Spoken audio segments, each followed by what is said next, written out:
Hello, it's Grandma Karen. You've chosen the correct chair and table for sewing. Now we're going to begin to look at the different knobs and buttons on your sewing machine.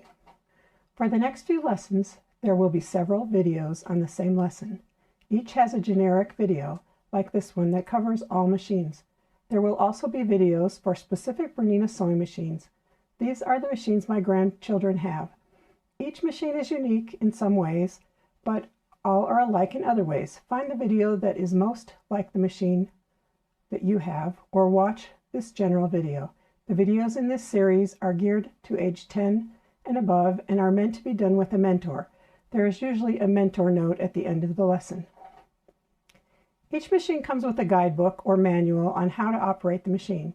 It has details about all the things I will show you. If you have questions, check your guidebook. Different machines may label the parts of the machine differently. I will call all the parts of the machine by their most common name. The pages in these photos show the labeled parts of the machine. I put large paper clips on the pages that I want to refer to often. If you don't have a manual, your local sewing machine dealer may be able to get one. You can find manuals for many older machines online as a download, usually at a low cost. If you can't find a manual, draw a picture of your machine with the knobs or take a photo and label the parts as we go through the videos. Take notes and make your own manual. Add more to your diagram as you watch these videos. I have made some downloadable pages for you to label the parts of your sewing machine. You can find them under the link to this video. This slide shows my attempt at labeling a machine. Every machine comes with a power cord and a foot control. This is the foot control. It's also called a foot controller or a foot pedal. It goes on the floor. You will put your foot on this pedal to make the machine sew. It's kind of like a gas pedal in your car. This power cord and the foot control each have sockets to plug in the machine. So right there. And here's the power cord, plugs in right there. All modern machines have the power cord socket above or to the side of the power switch. The power switch is also called the on and off switch. This machine has one cord for the power and another for the foot controller. This power cord and foot control share the cord. They're connected to each other. Some machines come with just one cord. Most of them come with separate cords. If you have a small brother or sister, be sure to turn off and unplug your machine when you're not using it, especially if you have an older machine that does not have an on and off switch. If your little brother or sister pushes on the pedal while it is on, they will hurt themselves with the needle going up and down. If you have a pet that sits on the pedal for too long, it may burn out the motor. In the top two photos, the power switch is on the right side of these machines. In the bottom photo, it's on the front of the machine. Many new machines do not have a switch to turn the light on and off. For those machines, the light comes on when you turn the machine on. The light switch on this older machine is on the left side of the machine. The machine is plugged in. It does not have an on and off switch. I turn on the light. If I turn the light off and I press on the pedal, you can see that the machine still sews. The sewing machine needle goes up and down. The machine does not have a power switch, so when I turn this machine off, I must unplug the machine to turn it off. It's very important if there are small children or pets in your house. I will say this again.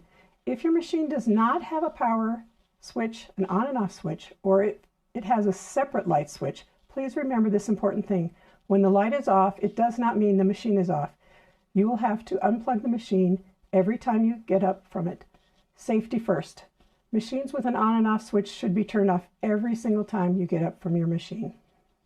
This is the hand wheel or flywheel. It's part of the system that makes the needle go up and down and makes the threads form stitches.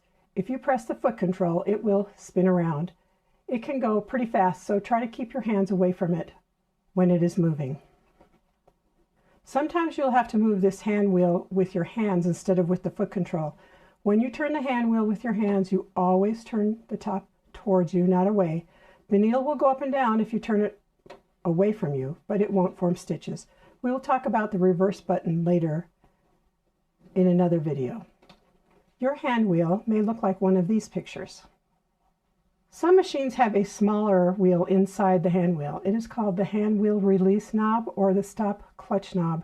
You will loosen this inner wheel when you wind your bobbin. It will prevent the needle from going up and down. Hold the outer hand wheel tightly with your left hand. Turn the smaller inside wheel towards you with your right hand.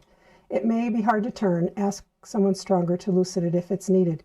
You will use this in a later video. To tighten it, turn the top of the release knob towards the back away from you while holding this outer ring with your hand to keep it still.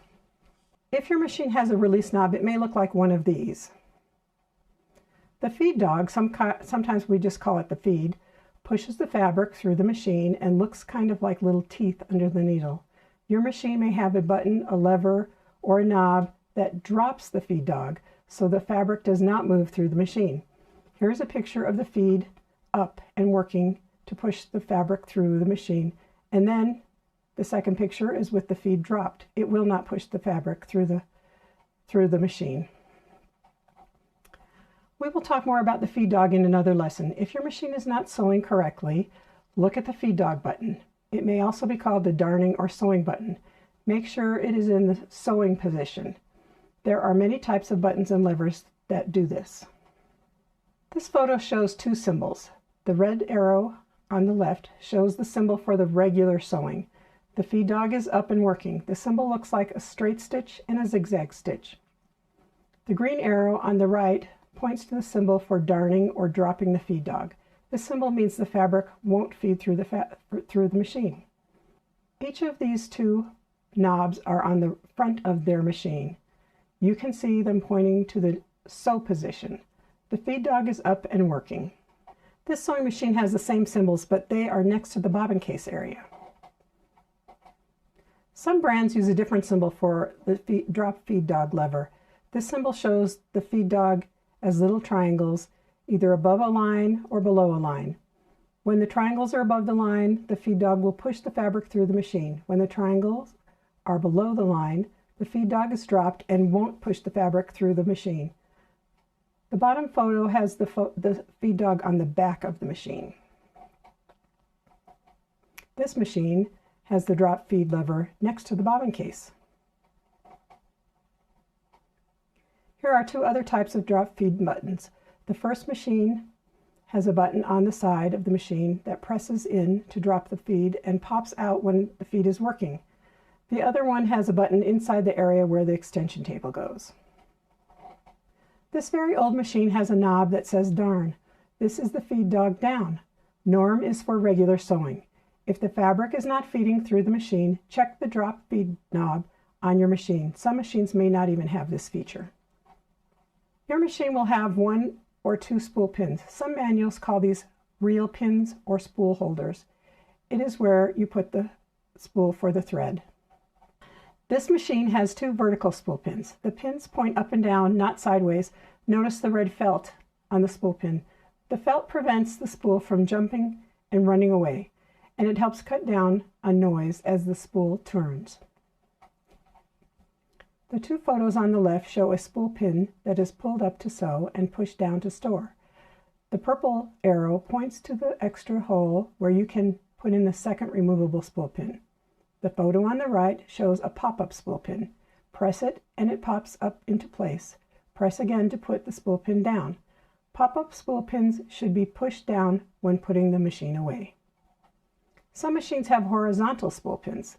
They point side to side. This machine has 2 spool pins. In the second photo, you can see that the second spool pin has been pulled up for larger spools. This type of spool pin does not use felt, but it needs a cap or a disc to keep the spool on the pin. This machine's spool pin can lay horizontal or it can stand vertically. Some machines have both a vertical and a horizontal spool pin, like this machine. We will learn when to use these 2 different spool pins in a later lesson. The horizontal spool pin has black thread on it. The vertical spool pin has pink thread on it. If you take this pink thread off, you can swing the spool pin down to store the machine. This is a balance dial, also called the fine adjustment dial. It's used to make some stitches tighter or looser. It is only used with special stitches. If you have a balance dial, make sure it is on the correct middle setting, or the stitches may look funny. It's not a common feature. Your machine may not have this. This is the presser foot. This is the presser foot lifter, or the presser foot lever. Most presser foot lifters are on the back of the machine like this. The presser foot lifter or lever puts the presser foot up and down. We will practice this in our next video. These photos are all presser foot lifters or on the back of different machines. All have different shapes and maybe are colored a little bit differently. The photo on the left shows the presser foot up and the photo on the right shows the presser foot down. Look at the presser foot and the presser foot lifter. Some machines have the presser lifter inside the throat of the machine. This is the throat of the machine, and it's to the right of the needle, like this machine. It works the same way. Presser foot up, presser foot down. Here's a close-up photo. You can see the presser foot up and the presser foot down. Notice the position of the lever for each. Whether your presser foot lifter is on the inside or on the back, you will put your right hand through the throat or the opening of the machine, feel for the presser foot or lifter and put it up and down. And if it's on the back, you're just going to feel back here and you will put it up and down. Most machines have a thread cutter somewhere on the machine. All of these machines have a thread cutter on the left side of the machine. Some are plastic, some are metal. The first machine has the cutter on the back of the bar that holds the presser foot. The other one has a small metal circle on the bed of the machine that has a cutter in it. It doesn't matter what your thread cutter looks like or where it is on your machine. Just hold the thread in both hands, put it around the thread cutter, and pull. You may be pulling to the side or you may be pulling down like on this cutter. This is a slide-on table or an extension table. Some machines have various forms of this. It adds room to the bed of your machine.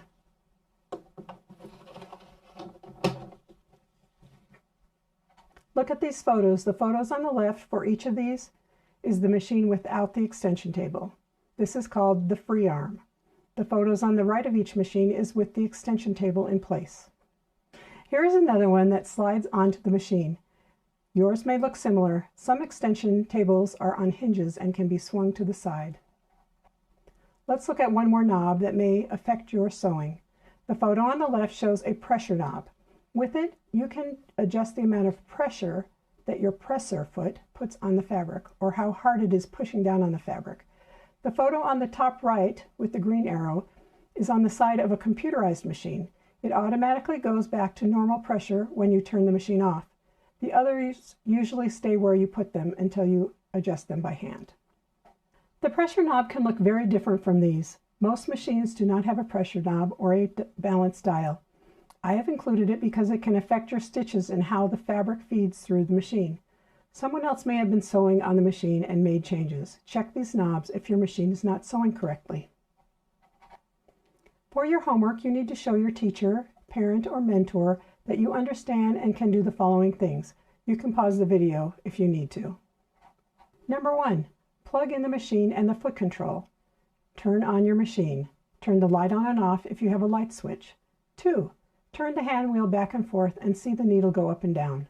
Tell your mentor which way to turn the hand wheel when you are not using the foot control. 3, make sure the feed dog button is in the sewing position, not the dropped feed position, which is also called the darning position. 4, what kind of spool pin does your sewing machine have? A vertical or a horizontal or both? Pop it up if your machine has this type of spool pin and put it away. 5, lower and raise the presser foot lifter a few times by putting your right hand through the throat of the machine. 6, cut a thread with the thread cutter. 7, attach and remove the extension table if you have one. 8, if your sewing machine has a balance knob or a pressure knob, make sure the settings are correct. Have an adult help you with this using the guidebook if needed. In our next video, we will learn more about presser feet and how to use your hands when you sew. See you next time. Here's a note for the mentor. Become familiar with the different buttons on your student's machine. Help them find a manual and look at the pages that show the parts of the machine. If there is no manual, print out the worksheets in the link below the video or make a photo or rough drawing of the machine and label the parts we talked about today.